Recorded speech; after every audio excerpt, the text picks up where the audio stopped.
네, 이제 127번부터 볼 건데요. 아주 중요한 주제입니다. 시험에 잘 나와요.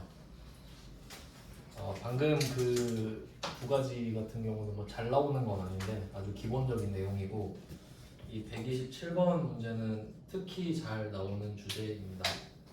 묶어서 보시면 되는데 127이랑 128이랑 똑같거든요. 이 두 개는 묶어두세요. 한번 보겠습니다. 어떤 내용인가. 네, 이런 거 보면은 실제로 좀 그 배경 지식이 많으면 좀 편하다는 걸 알 수 있는데, 차 사는 경우거든요. 업무용 차량을 구입한다고 돼 있는데, 실제로 차를 사면 새 차든 중고차든 간에 그 지역 있죠. 여기는 지금 광주광역시가 되겠죠. 그 광주광역시가 발행한 채권을 사야 돼요. 그러니까 광주한테 돈 빌려줘야 됩니다. 실어도 해야 돼요. 뭐 그런 게 있습니다. 근데 또 웃긴 게 보면은 공채라고 돼 있죠. 그러니까 광주광역시가 발행을 해서, 정확히 말하면 지방채거든요. 그 지방자치단체가 발행한 채권이니까. 그러면 이 지방채 매입액이 25만 원 돼 있죠. 여기에다가 참고로 액면 금액이라고 써두시면 되거든요. 액면 금액. 공채 매입액에서요? 네, 25만 원에다가 액면 금액 이렇게 써두시면 되는데, 이게 뭐 무슨 말이냐면, 지금 공정 가치가 20만 원 돼 있잖아요. 이게 지역마다 다른데 광주가 5년짜리인가 그래요. 그러면 이게 25만 원이 되려면 뭐 5년이 걸린다 이런 느낌이거든요. 그러니까 이 25만 원이 액면 금액이에요. 즉 이 말은 광주가 우리한테 돈을 빌리고 이거 5년 동안 갖고 있으면 25만 원으로 줄게 이 말이에요. 그럼 이 말은 내가 5년을 기다려야 25만 원을 받을 수 있으니까 그걸 금리로 할인하면 대충 20만 원이다 오늘, 뭐 그런 말이에요. 그러니까 원래 이걸 좀 알면 재밌거든요. 금리. 근데 시간이 없어요. 진짜 재밌는데. 와, 이거 진짜 원래 금리 알아야 어쩔 수가 없네요. 죄송합니다. 대충 뭐 이런 느낌만 갖고 계시면 돼요. 그러니까 5년이라는 시간을 기다려야 25만 원이 되기 때문에 그것 때문에 5만 원의 가치가 할인된 거예요 지금. 그러니까 절하된 거지 지금. 그러면 보통 저는 바로 팔았어요. 그러니까 이런 상황이라고 하면 내가 이거 5년 기다려서 25만 원 받을 바에 20을 팔아버린다고요 그냥 보통. 그러니까 저는 5만 원 정도 손해 본 거겠죠. 그런 느낌이에요. 그러니까 일단 채권을 집어 들었잖아요. 그럼 내용을 한번 보실래요? 단기 매매 증권으로 분류할 것 돼 있죠. 저처럼 바로 팔아버릴 생각인 거예요. 그러면 이때 뭐라고 써야 될지 보시면, 제가 아까 1번, 2번 써놓은 거 기억나세요? 네. 1번 내가 지출한 금액, 2번 공정가치라고 그랬죠. 그러면 이때 지출한 금액이 얼마인 거예요? 25만 원이에요. 이게 어이가 없는 거예요. 지금 시세는 20만 원인데 광주가 나한테 야 25만 원 써 있으니까 25만 원 내놔 이러는 거예요. 그러니까 이거는 불공정 거래죠 사실. 그러니까 우리가 차를 사야 되는 이슈가 아니라면 이런 짓 안 하겠죠. 아니 시장 가면 20만 원에 살 수 있는데 뭐하러 25만 원에 사겠어요. 그러니까 강매 당하는 거거든요. 강매. 그래서 여기서는 예외가 등장을 하는 거예요. 지금 우리가 25만 원을 지급하는 건데도 20만 원이라고 적어요. 왜냐면 이거 시장에서 20만 원이니까. 그래서 이게 특이하기 때문에 시험에 잘 나오는 거예요. 그러면 단기 매매 증권이라고 말을 해줬으니까 단기 매매 증권 20만 원을 일단 적습니다. 이게 포인트예요. 20이라고 적는 거. 25만 원이 아니라. 왜 그런지 생각해 보시면은 25만 원이라고 쓰면 거짓말이라 이거지. 왜냐면 이거 당장 내다 팔면 20밖에 못 받잖아요. 그러니까 네가 25만 원을 낸 건 알겠는데 그건 아니지 않냐? 이런 느낌이에요. 네, 이렇게 됐습니다. 그럼 일단 이걸 먼저 파악을 했고요. 그리고 우리가 총 얼마 썼는지 한번 볼게요. 취득세 100만 원 냈죠. 그리고 공채 매입액 25만 원도 냈죠. 125만 원 냈거든요. 현금으로. 현금 125만 원 낸 거 팩트 맞죠? 두 개를 적은 거예요.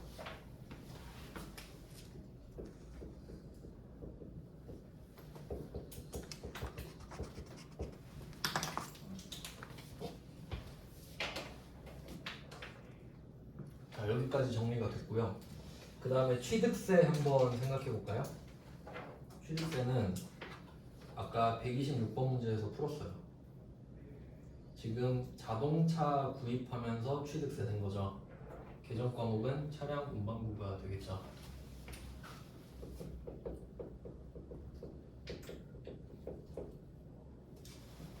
응용 한번 해볼게요. 지금 자동차 사면서 취득세 내는 거잖아요. 그럼 나중에 건물이랑 토지 같은 거 살 때도 취득세 내거든요. 그럼 만약에 이 취득세가 건물에 대한 취득세다 하면 건물이겠죠. 개정 과목이 차량 운반부가 아니라. 근데 지금 차를 사고 있으니까 이 취득세는 차값에 붙는다 이거예요. 그래서 100만 원 이렇게 적는 겁니다. 금액이 5만 원 뜨죠. 그리고 생각을 해봅니다. 왜 우리는 5만 원을 손에 봤을까요? 차가 갖고 싶어서. 이거 차 사고 싶어서. 그러니까 여러분이 지금 이 5만 원을 손에 안 보는 방법이 있어요. 차를 안 사면 돼요. 그렇잖아요. 누가 5만 원 손에 보래? 그렇잖아요. 근데 그래도 사야겠죠, 여러분. 그럼 이 5만 원은 차를 갖기 위해 어쩔 수 없는 돈이네. 취득 부대 비용이네. 더합니다. 차를 얻기 위해 희생한 돈이잖아요. 그러니까 좀 크게 봐야 되는 이유 아시겠어요? 설치비, 뭐 취득세 이렇게 외우는 게 아니라 내가 이 차를 갖기 위해 쓴 돈이냐 이것만 보면 돼요. 그리고 단기매매증권이 아니잖아요. 뭐 대충 뭐 두 가지 루트가 있어요. 확실히 이렇게 될 수밖에 없는 거죠. 그러니까 이게 특이하기 때문에 시험에 잘 나와요. 그러면 128번도 한번 볼까요? 128번은 답이 어떻게 될까? 128번은 이번에도 화물차를 구입하는 경우에요. 액면가 87만 원을 87만 원에 현금 구입했다. 하지만 공정 가치는 낮겠죠. 근데 이번에는 매도 가능 증권으로 하래요.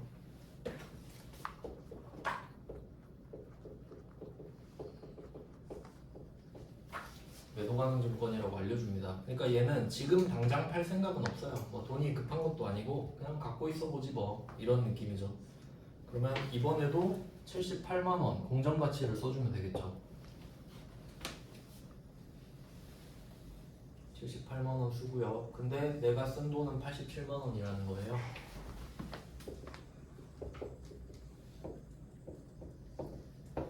이렇게 됩니다. 일단 두 개를 적어주는 거예요. 그러니까 내가 쓴 돈도 적고 공정 가치도 써주는 예외가 되겠죠. 그리고 또 잘 생각해 보시면은 매도 가능 증권 있잖아요. 이거 검색하면 두 개 나온다 했죠. 작은 거, 큰 거. 큰 거. 큰 거죠. 이유는 투자자산. 투자자산이라고 해요. 큰 거. 디테일 꼭 살려주셔야 돼요. 왜냐면 매도 가능 증권 검색해서 엔터 치면 작은 거 나옵니다. 위에 있기 때문에 큰 거 계속 강조하는 거예요. 네, 그럼 나머지 금액은 사실 뭐 구할 필요 없어요. 알아서 컴퓨터가 구해주는데 개정 과목 아시나요? 차량 운반부 똑같죠 위에 문제랑. 근데 사실 위 문제가 더 어렵잖아요. 취득세도 같이 들어있으니까. 근데 사실 이 5만 원도 취득세인 꼴 아닌가요? 그렇잖아요. 취득할 때 내야 되는 거니까 엄밀히 따지면 취득세가 더 나빠요. 왜냐면 한번 127번 생각해 보세요. 취득세는 그냥 100만 원 내놓으라 그러죠. 야 그냥 100만 원 갖고 와. 이게 취득세고 그래도 공채는 인간적이잖아요. 야 20만 원짜리 줄 테니까 25만 원 내놔 뭐 이런 거잖아요. 근데 어쨌든 우리는 105만 원 손해 보죠. 그런 내용이에요. 그러니까 좀 그렇게 생각을 하면 납득을 해놓으면 좀 편해요. 취득세가 더 양아치죠 뭐 어떻게 보면. 그래서 이 두 개는 시험에 잘 나오니까 잘 정리해 두세요. 진짜 잘 나옵니다. 네, 그러면 취득세랑 그 공채 할인액이라고 할까? 손해 보는 금액. 그러니까 이게 특이한 이유는 원래 우리가 살 때는 손실을 인식 안 하거든요. 근데 얘는 사면서 손실을 인식하는 느낌인 거죠. 법 때문에 어쩔 수 없어요. 그러니까 되게 특이한 상황입니다. 다음은 129번 볼게요. 자동차 보험. 이거 진짜 중요합니다. 이거는 상식적으로 접근하셔야 돼요. 상식적으로 접근을 해볼게요. 트럭을 여기서 그 속으면 안 되는 게 트럭을 구입하면서 자동차 보험에 가입했다고 그러죠. 그러면 한번 생각해 보세요. 자동차 보험과 차량 구입의 상관관계. 일단 팩트. 필수. 보험을 안 들면 차를 못 삽니다. 맞죠? 저도 차 처음에 살 때 보험 가입하고 그 증서를 내놓으래. 그래야 차를 보내주겠대. 뭐 당연히 필수 보험이니까. 근데 이 보험이 없으면 차를 못 사는지 생각해 보세요. 자동차 보험 가입을 안 하면 차를 운전을 못 하는 거지 차를 못 사는 건 아니죠. 그러니까 극단적으로 한번 예를 들어볼게요. 예를 들어서 내가 마당에 람보르기니 한 대를 놓고 싶어요. 그래서 침수차를 한 대 산 거예요. 가동이 안 돼. 그냥 마당에 람보르기니 좋다 이걸 보고 싶은 거야. 운전이 안 돼요. 누가 그거를 1억에 팔겠대. 그러면 이거 살 때 보험 들어야 돼요? 아니. 그럼 이거는 취득 부대 비용인가요? 아닌 거야. 그렇게 생각하셔야 된다고. 왜냐면 여러분이 차를 사는 이유가 뭐예요? 운전하고 싶은 거죠. 그럼 그때 필요하냐? 이거는 살 때 이야기 살 때 죄송해요. 그러니까 보험은 어떻게 보셔야 되냐면 보험은 하나의 서비스를 따로 사는 걸로 보셔야 돼요. 하나의 그러니까 차도 사고 보험도 사는 거예요. 그래서 자동차 보험에 가입했다 하면 차값에 붙이지 않는다가 포인트예요. 차와 별개라는 거 이해하셔야 돼요. 네, 뭐 그런 식으로 강조를 했어요. 그러니까 살 때는 안 필요하다. 살 때는. 자, 그럼 이때 보통 예금 또 여기서 중요한 말이 있습니다. 전액 비용으로 회계 처리하죠. 비용을 표시할게요. 비용. 그럼 일단은 답을 적어드리고 부연 설명을 좀 해드릴게요. 원래는 참 좋은 문제인데 비용으로 하라고 하니까 보험료라는 비용으로 처리를 하거든요. 숫자는 일부러 원래 뭐 보험료가 이런 식으로 떨어지죠.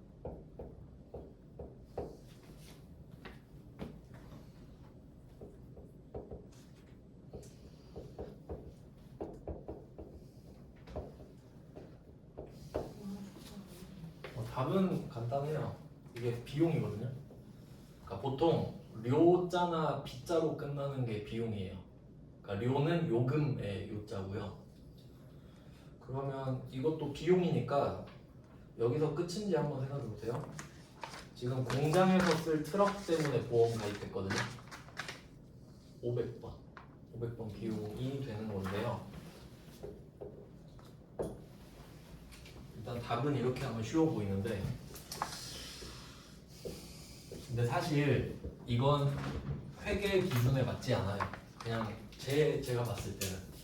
왜냐면 여러분이 보험을 가입할 때를 생각해 보시면 자동차 보험이 1년 가입이잖아요. 1년. 그럼 이거는 비용이 아니라 자산으로 봐야 돼요. 그러니까 이게 어떤 느낌이냐면 여러분 여기 이 학원 왔을 때 처음에 돈 1,000불로 내잖아요. 그 금액이 자산이에요, 여러분한테. 왜냐면 성급금 같은 거거든. 맞죠? 여러분은 돈 냈으니까 학원한테 야 빨리 회계 강의 내놔 이럴 수 있죠. 그럼 그게 자산인 거거든요. 그럼 보험료도 어때요? 비용이 아니라 야 나 보험 가입했으니까 빵꾸 나면 불러 오라고 이게 되죠. 그러니까 1년 동안 자산이에요. 그러니까 이 문제에서 비용으로 회계 처리하시고 있잖아요. 이게 예외적인 거라. 그러니까 억지를 부리는 거예요. 그러니까 원래 회계 처리까지 알고 계신다면 원래는 선급 비용이라는 계정 과목을 쓰거든요. 근데 이건 똑같겠죠. 이게 원래 좀 어려운 주제인데 그래도 원칙은 알고 계셔야 되잖아요. 그러니까 여러분이 보험을 가입하면 1년 단위로 가입하는 보험은 이게 보장성 보험이라고 하죠.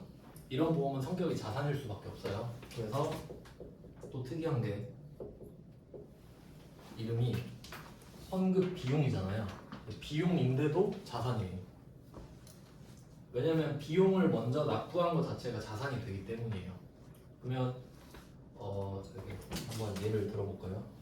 대충 지금 우리 학원 수업이 56시간이거든요.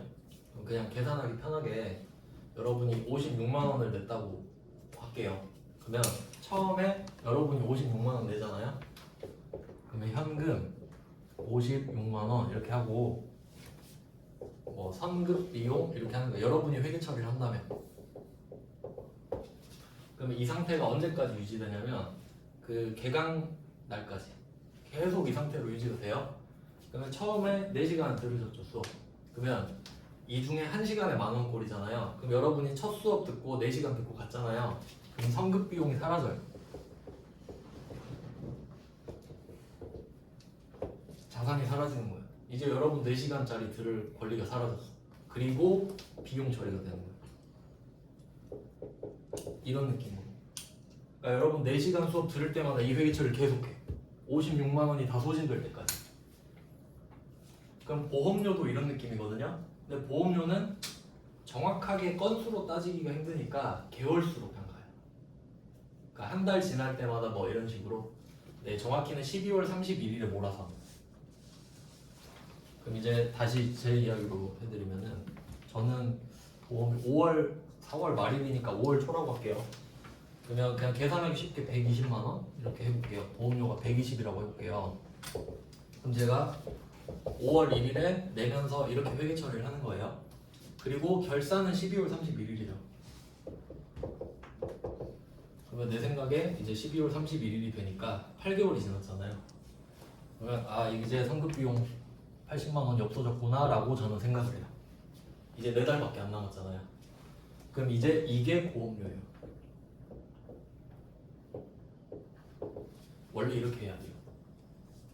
아시겠어요? 어떤 느낌인지? 그러니까 이거는 가라야. 개 가라 붕괴. 거짓말. 알겠죠? 그러니까 이 두 번째 줄에 비용으로 회계 처리하시오가 없으면 답이 선급 비용이어야 정상이에요. 근데 그러면 다 틀리니까 비용으로 처리하세요. 보험료 아시죠? 이거 물어보고 싶어요. 계정 과목으로 돌려버린 거예요. 원리를 물어보는 게 아니라 계정 과목 아는지 물어보는 거라고요. 그래서 뭐 이렇게 설명을 드립니다. 원래 이게 되게 중요한 거거든요. 네, 그러면 뭐 보험료 되게 중요한 주제 봤고요. 그 다음은 이제 130번 문제로 가겠습니다.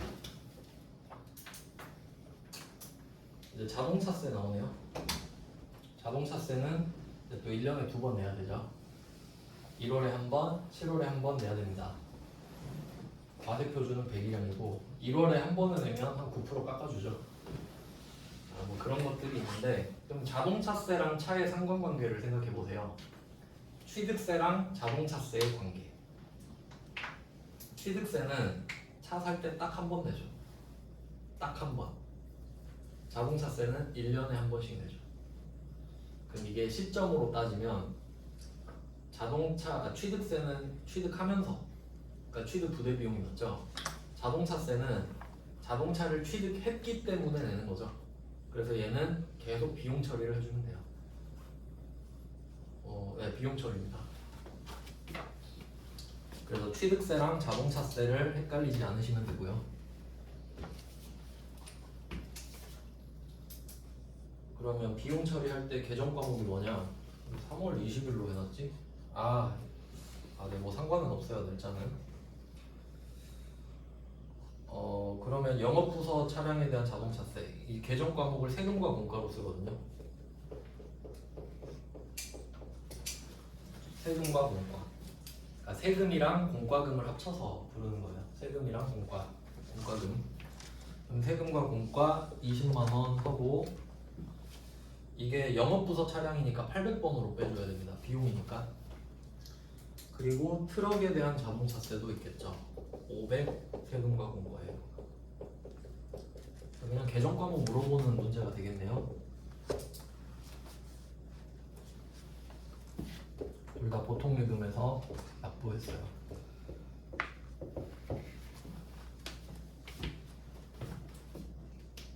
그래서 둘 다 세금인데 회계 처리가 다르다는 게 포인트죠. 그럼 이거랑 비슷한 게 뭐가 있냐면 그 건물이랑 토지 같은 거 갖고 있으면은 또 재산세 내잖아요. 재산세도 이 자동차세랑 느낌이 좀 비슷하거든요. 1년에 한 번씩 내니까. 그럼 그것도 세금 광고겠죠. 뭐 그런 의미가 있어요. 네, 그 다음은 131번 문제로 가겠습니다.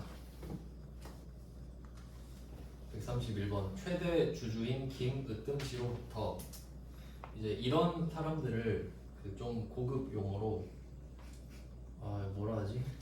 특수관계인 이 정도로 대충 뭉뚱그려 말하거든요. 최대 주주이면 나랑 우리 회사랑 굉장히 밀접한 관계가 있죠. 김으뜸 씨로부터 본사를 신축할 토지를 기증받았다. 우리 이거 아까 배웠네요. 토지인데 본사를 신축할 토지죠. 그러면 얘는 계정 과목이 토지. 투자부동산이라고 하면 안 돼요. 투자할 목적이 아니니까. 그래서 뭐 토지를 받았다고 합니다. 그럼 계정 과목은 토지, 투자부동산이랑 구분 잘 하시고요.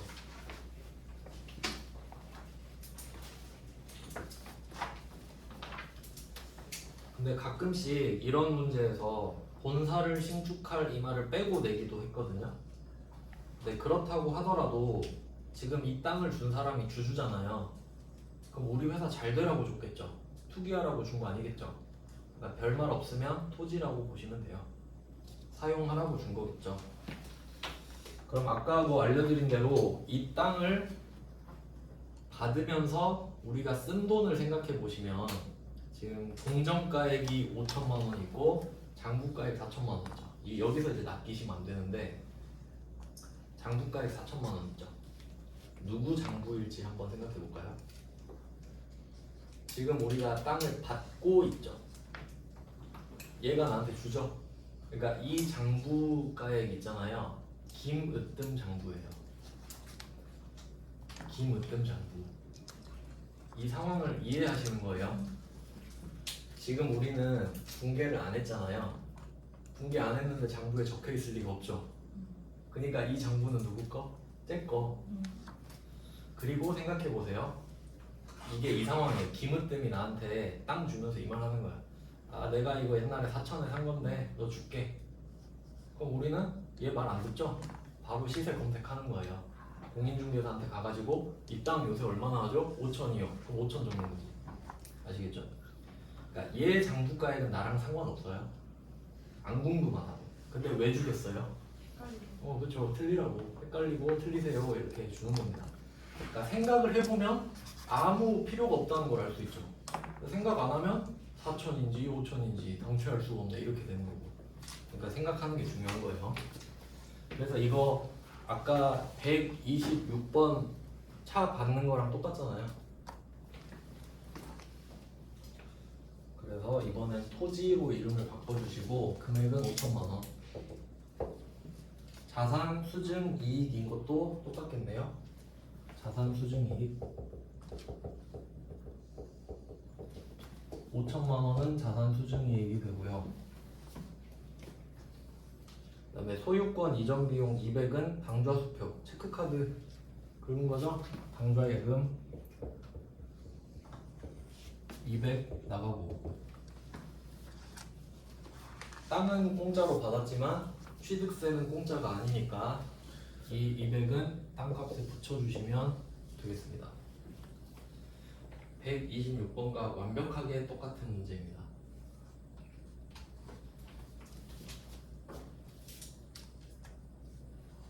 자, 이제 132번까지 쭉 보겠습니다. 132번 문제는 전자제품 제조공장 관련 토지. 이제 이런 거 봐도 그냥 사용 목적이겠구나 라고 알 수 있겠죠. 공장을 지으라고 토지를 사는 거니까 공장 지으려고 토지를 사요. 유시진한테 9월 29일에 지급한 계약금을 제외한 나머지 잔금 9,000원. 그 다음에 토지 취득 관련 취득세 300만원 보통예금 이체했습니다. 이거는 좀 읽으면 멘붕 오는 문제거든요. 정리를 좀 잘 하면서 읽어야 됩니다. 일단 총 금액을 파악을 해볼게요. 그러면 이 땅을 총 얼마 주고 사는 건지 생각을 해볼게요. 계약금 1,000만 원, 그 다음에 잔금 9천만 원 이렇게 말하거든요. 그럼 우린 1,000만 원을 이미 줬고 9천은 더 주는 거죠. 그럼 이 땅은 1억이네요. 일단 이걸 파악하실 수 있어야 돼요. 근데 계약금을 줬을 때를 생각해 보니까 계약금 먼저 준 성급금이잖아요. 물건을 받기 전에 먼저 주는 거니까 성급금 그 전에 분계 한번 해보는 거예요.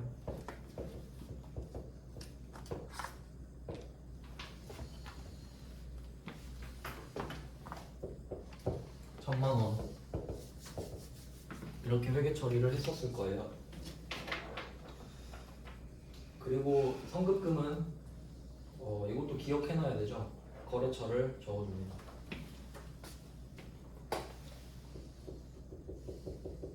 이렇게 뭐 결제 수단은 모르지만 대충 이런 식으로 해놨었겠죠. 그리고 이제 오늘 분계는 이 성급금이 사라지겠죠.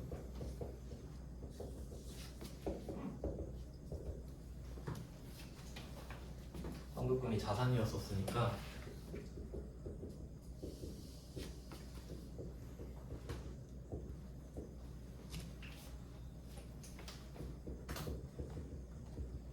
네, 오늘 이 자산이 사라지겠죠. 거래처까지 같이 없애줍니다.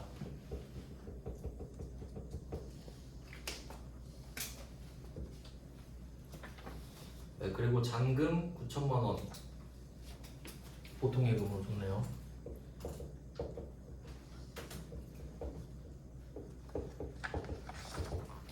그래서 계약금 1,000만 원이랑 잔금 9천만 원을 합치면 이게 토지 가격이 되고요.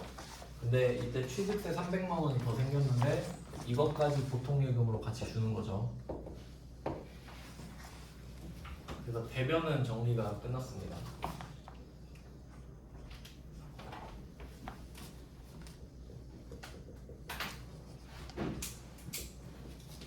그러면 이 토지를 얼마로 할 거냐라고 하면 당연히 1억은 토지가 맞고요. 여기서 취득세 300이 붙으니까 1억 300 하면 다 합치면 되죠. 그래서 이런 분계는 대변을 싹 세팅을 해놓고 차변에 토지를 딱 적으면 분계가 끝나요. 금액을 얘가 합쳐줄 거니까.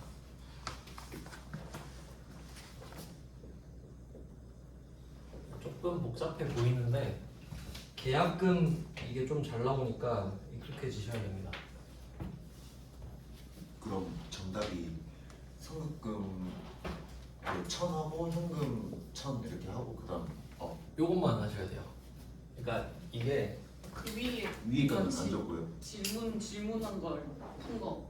그러니까 이 위에 거는 9월 29일에 했던 거. 아 그리고 아. 오늘이 10월 10일. 그러니까 이 분계는 이미 했었죠. 근데 지금 이 상황 설명하려고 한 번 더 적은 겁니다. 성급금 요 때문에. 그러니까 결국 이거를 없애면 이것도 중돈이었다 이거죠.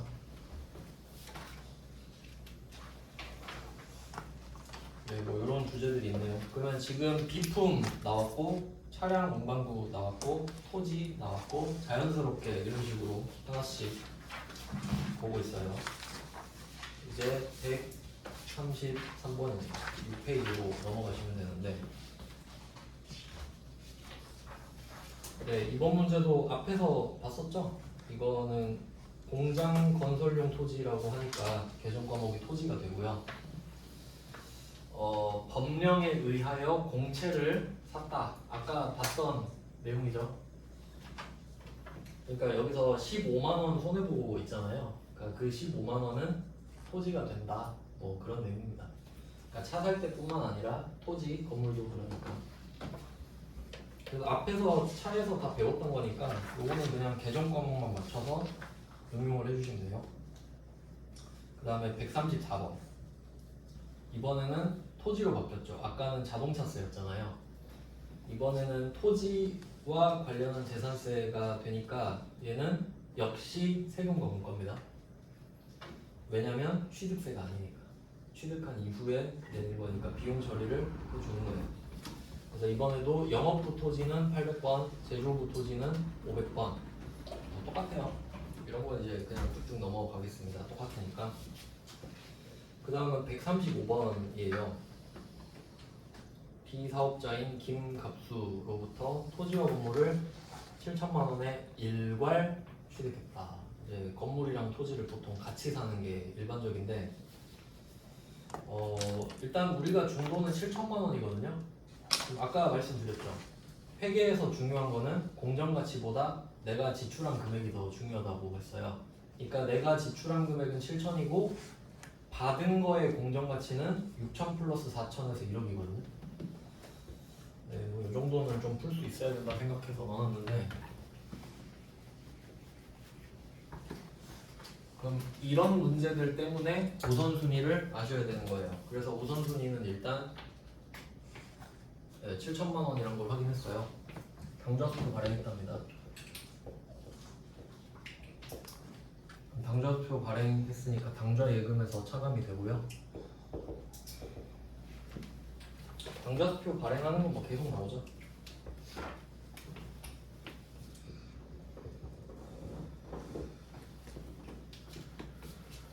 네, 뭐 대변 정도는 쉽게 정리를 할 수 있는데 이때는 차변을 어떻게 할 거냐가 문제가 되겠죠. 그러면 6천이랑 4천이면 1억인데 우리가 사면서 3천을 이득 본 것 같아요. 하지만 아까 차도 그렇고 내가 준 돈에 맞춰야 되거든요. 그럼 여기서는 비율대로 쪼개야 돼요. 그러면 6천이랑 4천을 합치면 1억이잖아요. 1억 중에 토지가 60%죠. 이걸 적어두시면 돼요. 60% 토지 공정가치 6천에다가 60%를 적으시고 그 다음에 건물의 공정가치는 나머지 40%가 되겠죠. 이러면 좀 느낌이 오시나요? 이 당좌예금 7천만 원이 100%잖아요. 내가 준 돈이니까 여기에 퍼센트로 갖고 가는 거예요.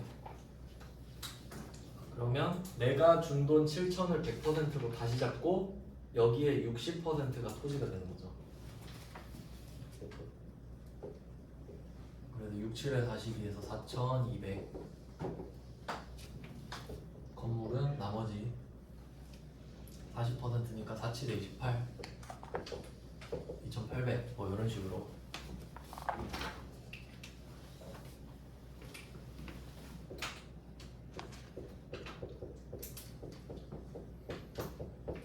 이런 식으로 비율대로 쪼개는 거를 안분이라고 하고요. 회계랑 캐법에서 잘 나오는 이슈예요. 왜냐면 이게 제일 합리적이잖아요. 그냥 이런 문제도 있어서 한번 넣어봤어요. 안분입니다. 그러니까 우선순위는 내가 준 돈이 1순위다. 이게 중요한 거죠. 네, 그 다음은 136이에요. 136번 공장 건물을 신축하기 위하여 건물과 건물에 부수되는 토지를 일괄 구입했어요. 똑같습니다. 근데 건물을 즉시 철거하였다. 뭐 이런 식으로 말을 하네요. 그러면 아까랑 이제 차이가 뭐냐면 135번이랑 136번을 좀 비교해 보면은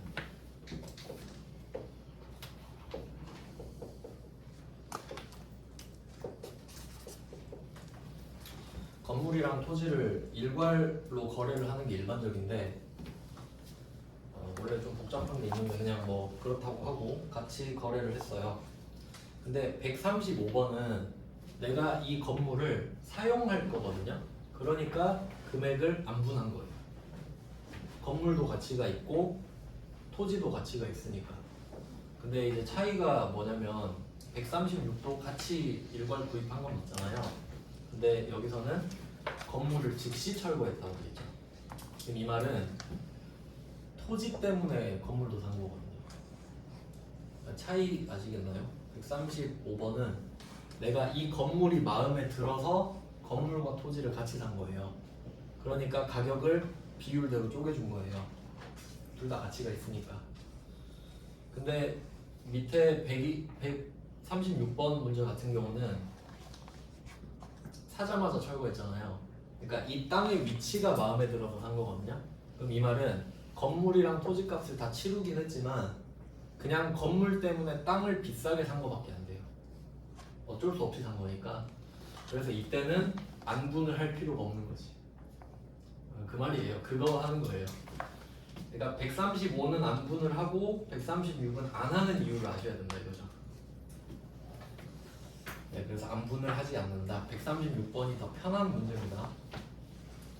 그러면 구입대금은 하나은행으로부터 대출을 받아 지급했다 이렇게 돼 있는데 이것도 좀 복잡해 보일 수는 있는데 그러면 원래는 어떻게 해야 되냐면요. 그러니까 이 2억 6천을 빌려서 이 돈으로 땅을 사는 거거든요. 그러면 빌리는 걸 한번 생각해 보면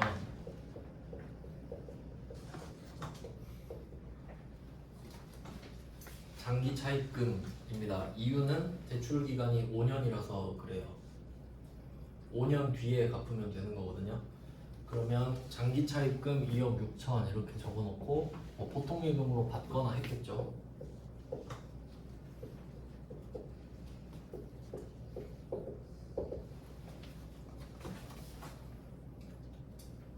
이렇게 빌린 돈으로 살 건데 그러면 빌렸을 때 거래처도 적어놨을 거예요. 하나은행한테 빌렸으니까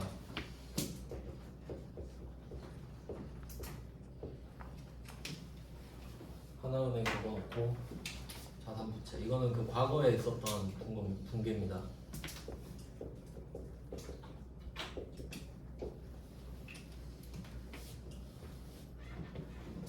이렇게 해놓은 걸로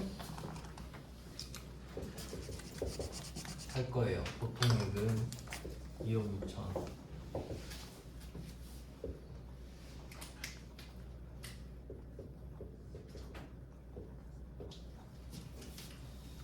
은행한테 빌린 돈으로 지급할 겁니다. 근데 지금 토지랑 건물 가격이 합쳐서 2억 6천인데 우리한테 상관없다고 그랬죠. 그냥 다 토지거든요.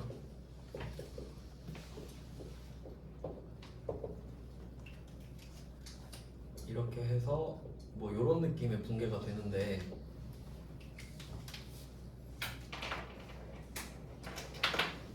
그러면 이 붕괴를 두 개를 해야 되냐라고 생각해 보면 사실 이 두 개가 땅 사는 것 때문에 빌리는 것도 같이 있어야 되잖아요. 그러니까 답이 지금 보통 예금이 두 개 제끼는 거거든요. 그러니까 답이 차변의 토지 2억 6천, 대변의 장기 차입금 하나은행 이거예요. 그러니까 이거는 이 붕괴 지금 두 개 적었잖아요. 이 두 개를 둘 다 직접 적으셔도 돼요. 아니면 이거 제낀 거 빼고 남은 거 두 개만 적으셔도 되거든요. 왜냐면 결과가 똑같으니까. 둘 다 적어도 지가 없을 거 아니에요 서로. 그러니까 헷갈리면 그냥 두 개를 적어버리시고 난 할 수 있겠는데 하면 이것만 하세요 그냥. 뭐 이런 내용입니다. 그러니까 결국 빌린 돈으로 샀다 이거죠. 네, 뭐 이런 내용이 있습니다. 장기 차입금도 나왔고, 그래서 방금 했던 것 중에 중요한 거는 안분을 하냐 안 하냐 정도가 되겠습니다. 네, 이렇게 해서 뭐 토지랑 건물 같이 나온 것도 봤고요. 그다음은 137번이죠. 137번은 공장 건물 신축을 위한 1차 중도금. 그럼 이 말은 우리가 건물을 지어달라고 뭐 건설사한테 부탁을 한 거예요. 그럼 건설사가 중도금을 달래 3천만 원. 그럼 줘야겠죠? 그래서 그걸 자기압수표로 줬대요. 자기압수표는 은행이 보증하는 수표니까 이건 현금이랑 똑같다고 보시면 됩니다. 그러면 이걸 3천만 원으로 줬으니까 현금 3천만 원 줬다고 하고요. 그러면 오늘이 7월 8일로 돼 있거든요. 중도금 3천만 원을 주고 7월 8일인데 착공일이 7월 3일이에요. 그러니까 공사를 시작한 게 7월 3일이고 짓고 있단 소리고요. 지금 한 일주일도 안 됐어요. 그 다음에 예정일, 완성 예정일은 내년이죠. 그럼 이 말은 내가 돈을 줬는데 건물이 완성이 됐냐 안 됐냐를 따지는 거거든요. 그럼 오늘 완성될 리가 없죠. 그래서 얘는 이름이 건설 중인 자산이에요.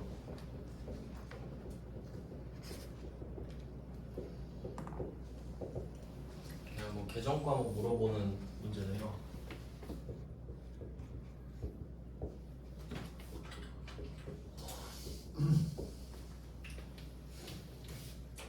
네, 이때 건설 중인 자산 얘는 어떻게 관리를 하냐면 지금 처음으로 건설사한테 3천을 준 거거든요. 그럼 이게 1차 중도금이니까 뭐 2차 중도금도 주고 3차 중도금도 주고 하겠죠. 그러면 그때마다 이렇게 계속 건설 중인 자산으로 쌓는 거예요.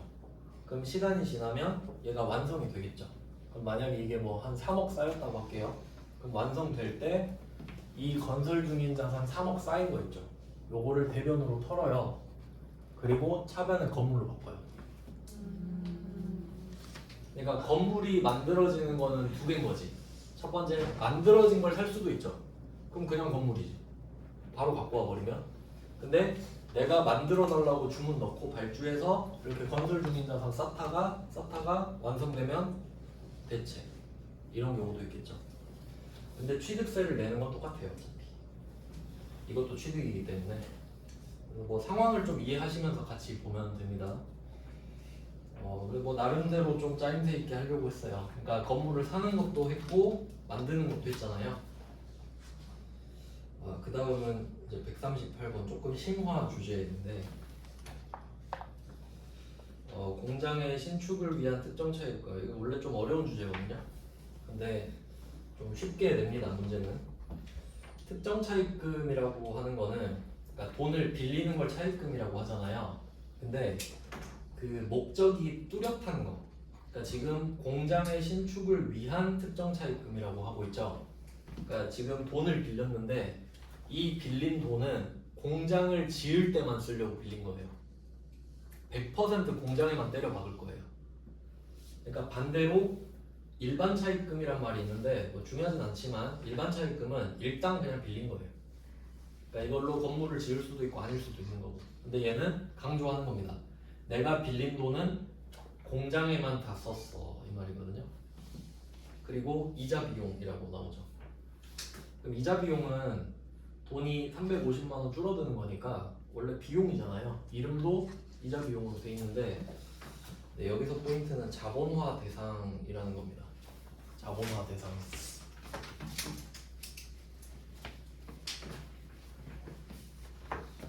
이건 시간 좀 오래 걸리니까 여기서 한번 끊을게요. 지금부터 10분 쉬고 55분부터 보겠습니다.